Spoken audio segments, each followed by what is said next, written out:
धर्म अधर्म की जंग, प्राकृतिक आपदा और वैराग्य भाव के चलते दुनिया के कई ऐसे समाज, कौम या धार्मिक समूह रहे हैं जिनको कई कारणों से अपने देश या स्थान को छोड़कर किसी अन्य देश या स्थान पर जाना पड़ा। इस तरह के पलायन के चलते एक ओर जहां मानवता दर बदर हुई, तो दूसरी ओर मानव ने एक नया रास्ता, नई खोज, नया देश और नई भूमि खोजी। आओ जानते हैं ऐसे ही पलायनों के बारे में जिन्होंने इतिहास बदलकर रख दिया। ययाति के प्रमुख 5 पुत्र थे। 1 पुरु, 2 यदु, 3 तुर्वस, 4 अनु और 5 ध्रुव। ययाति यदु से रुष्ट हो गए थे और उसे शाप दिया था कि तुम और तुम्हारे वंशज को कभी राजपद नहीं मिलेगा। यदु और उनके वंशज कभी एक स्थान पर टिक नहीं पाए। उनको हर जगह से पलायन ही करना पड़ा। वे जहां भी गए उन्होंने एक नया नगर बसाया और अंततः उस नगर का विध्वंस हो गया। भगवान श्री कृष्ण का पलायन। कस वध के बाद उसके श्वासुर मगधपति जरासंध ने कृष्ण और यदुओं का नामो निशान मिटा देने की ठान ली। आखिरकार श्री कृष्ण ने मथुरा छोड़ने का निर्णय लिया। भगवान कृष्ण ने जब मथुरा छोड़ी थी, तब वे अपने खानदान के 18 कुल के साथ द्वारिका चले गए थे। ये दुनिया का पहला इतने बड़े पैमाने पर हुआ पलायन था। यदुवंशियों का पलायन। मौसूल युद्ध के बाद यदुवंशियों का विनाश हो गया। इसके बाद श्री कृष्ण के देह त्याग के बाद जब द्वारिका नगरी जल में डूब रही थी, तब अर्जुन सभी यदुवंशी स्त्री और बच्चों को लेकर हस्तिनापुर के लिए निकले। हजारों की संख्या में एक जगह पड़ाव डाला, तब उनके साथ लूटपाट हुई और लगभग सभी मारे गए। बस बच गया था तो श्री कृष्ण का प्रपौत्र वज्रनाभ। हजरत इब्राहिम। कहते हैं कि बाढ़ के 350 साल बाद हजरत नूह की मौत हो गई। नूह के मरने के ठीक 2 साल बाद हजरत इब्राहिम का जन्म हुआ। एक दिन यहोवा के आदेश पर हजरत इब्राहिम ने उर शहर को छोड़ दिया। वे कनान पहुंचे। यहाँ इब्राहिम के खानाबदोश वंशज और उनके पुत्र इसाक और जेकब, जो तब तक 12 यहूदी कबीले बन चुके थे, मिस्र चले गए। लेकिन इब्राहिम मक्का आए तो अपने पुत्र इस्माइल से कहा कि यहोवा ने मुझे हुक्म दिया है कि इस जगह एक घर बनाऊं। तब उन्होंने खाना ए काबा का निर्माण किया। जरथुस्त्र। ये घटना 1500 ईसा पूर्व की है। कुछ इतिहासकार मानते हैं कि फारस के शहंशाह विश्ताप के शासनकाल में पैगंबर जरथुस्त्र ने दूर दूर तक भ्रमण कर अपना संदेश दिया। उनके इस संदेश के कारण ही कुछ समूह उनका विरोधी हो चला था, जिसके चलते अपने अनुयायियों के साथ वे उत्तरी ईरान में जाकर बस गए थे। भारत के कई इतिहासकारों द्वारा संत जरथुष्ट्र को ऋग्वेद के अंगिरा, बृहस्पति आदि ऋषियों का समकालिक माना जाता है। प्राचीन फारस, आज का ईरान, जब पूर्वी यूरोप से मध्य एशिया तक फैला एक विशाल साम्राज्य था, तब ईशदूत जरथुस्त्र ने एक ईश्वरवाद का संदेश देते हुए पारसी धर्म की नींव रखी थी। हजरत मूसा। ये घटना लगभग 1300 ईसा पूर्व की है। उस काल में मिस्र में फेरो का शासन था। हजरत इब्राहिम मध्य में उत्तरी इराक से कनान चले गए थे। वहां से उनके खानाबदोश वंशज और उनके पुत्र इसाक और इस्माइल, जो तब तक 12 यहूदी कबीले बन चुके थे, मिस्र चले गए थे। मिस्र में उन्हें कई पीढ़ियों तक गुलाम बनकर रहना पड़ा। वहीं वे मिस्र में मिस्रियों के साथ रहते थे, लेकिन दोनों ही कौमों में तनाव बढ़ने लगा। तब मिस्री फराओं के अत्याचारों से तंग आकर हिब्रू कबीले के लोग हजरत मूसा के नेतृत्व में पुनः अपने देश इस्राएली कनान लौट आए। लौटने की इस यात्रा को यहूदी इतिहास में निष्क्रमण कहा जाता है। पारसियों का पलायन। इस्लाम की उत्पत्ति के पूर्व प्राचीन ईरान में जरथुष्ट्र धर्म का ही प्रचलन था। 7वीं शताब्दी में तुर्कों और अरबों ने ईरान पर बर्बर आक्रमण किया और कत्लेआम की इंतहा कर दी। सैसेनियन साम्राज्य का पतन हो गया, तब पारसी लोग अपना देश छोड़कर भारत की ओर लाखों की तादाद में पलायन कर गए। ऐतिहासिक प्रमाणों के अनुसार 8वीं से 10वीं सदी के बीच पारसियों का निष्क्रमण होता रहा। सबसे पहले पारसी सिंध और गुजरात में रुके, वहीं से वे सूरत और मुंबई में बस गए। यहूदियों का पलायन। 7वीं सदी में इस्लाम के आगाज के बाद यहूदियों की मुश्किलें बढ़ गईं। तुर्क और मामलुक शासन के समय यहूदियों को इस्राएल से पलायन करना पड़ा। अंततः यहूदियों के हाथ से अपना राष्ट्र जाता रहा। लाखों यहूदियों ने अपने देश से निकलकर अन्य देशों में शरण ली।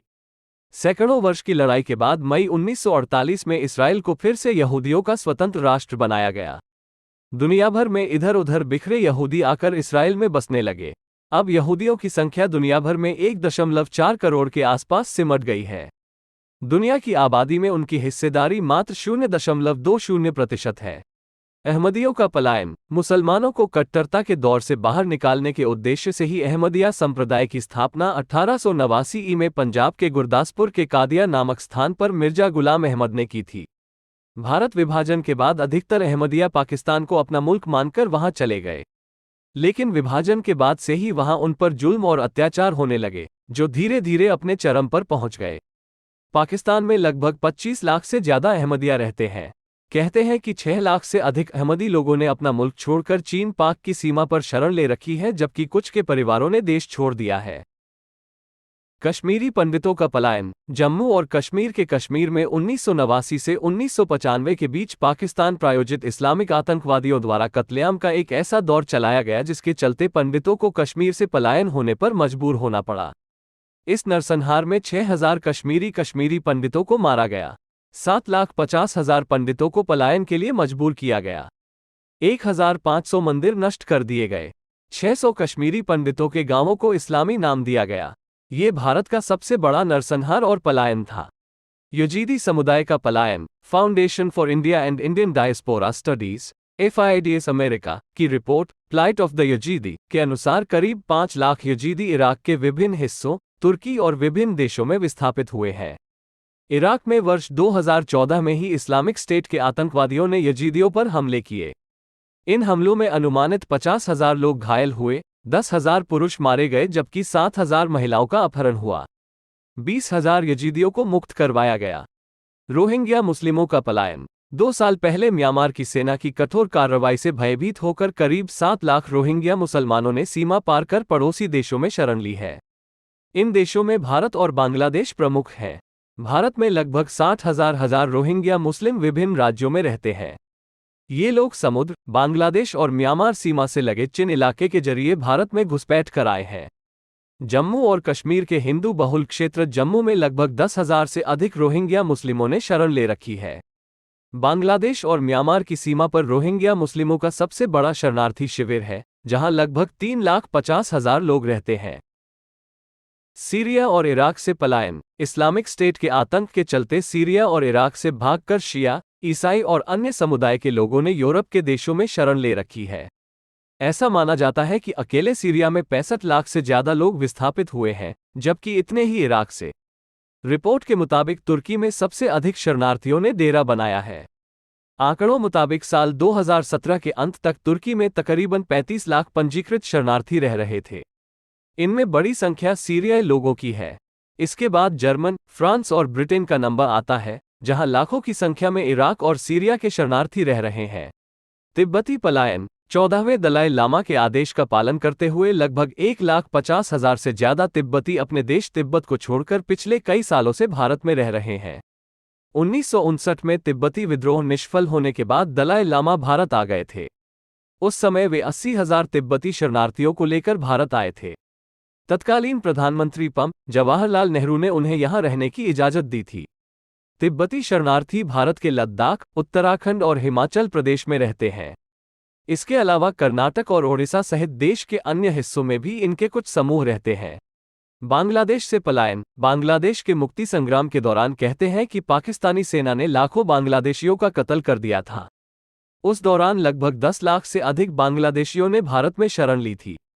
पश्चिम बंगाल, असम, मेघालय और त्रिपुरा की राज्य सरकारों ने सीमा पर शरणार्थी कैंप लगवाए थे। उस वक्त समझौते के अनुसार बांग्लादेश की मुक्ति के बाद इन सभी को पुनः बांग्लादेश भेजे जाने की योजना थी, लेकिन यह संभव नहीं हो पाया। वर्तमान में भारत में लगभग 2 करोड़ से अधिक बांग्लादेशी निवास कर रहे हैं। आधिकारिक आंकड़ों के अनुसार 54,000 चकमा और हजोंग शरणार्थी हैं। 2012 की रिपोर्ट के अनुसार 83,438 बांग्लादेशी नागरिक शरणार्थी बनकर रह रहे हैं। अफगानी पलायन। कुछ वर्ष पूर्व अफगानिस्तान पर जब अमेरिकी हमला हुआ था तो लगभग 5 लाख अफगानी लोगों ने ईरान और पाकिस्तान में शरण ली थी। इससे पहले सोवियत अफगान युद्ध के दौरान 1979 से 1989 के बीच 60,000 से ज्यादा अफगानी नागरिकों ने भारत में शरण ली थी।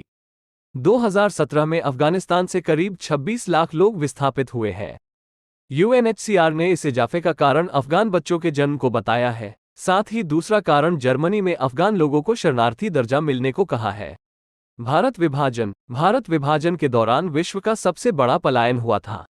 लगभग 1 करोड़ 50 लाख की संख्या में हिंदू और सिख भारत आए और इतनी ही संख्या में मुसलमान पाकिस्तान गए।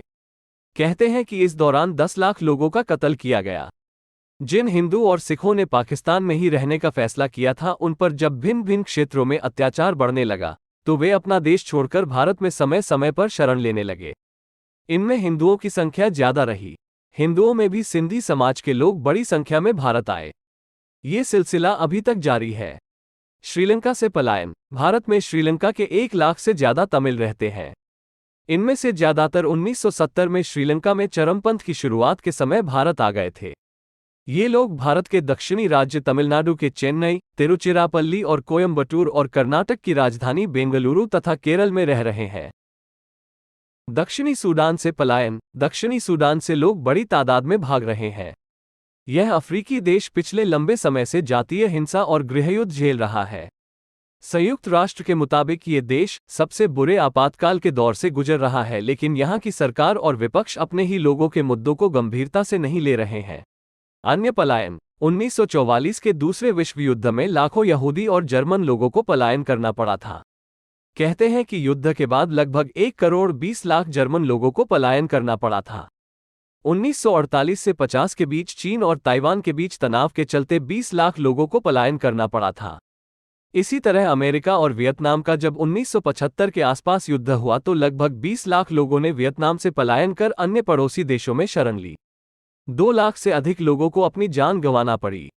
एक रिपोर्ट के अनुसार दुनिया भर में दूसरे देशों में शरण लेने वाले लोगों की संख्या 1 करोड़ 65 लाख से अधिक है।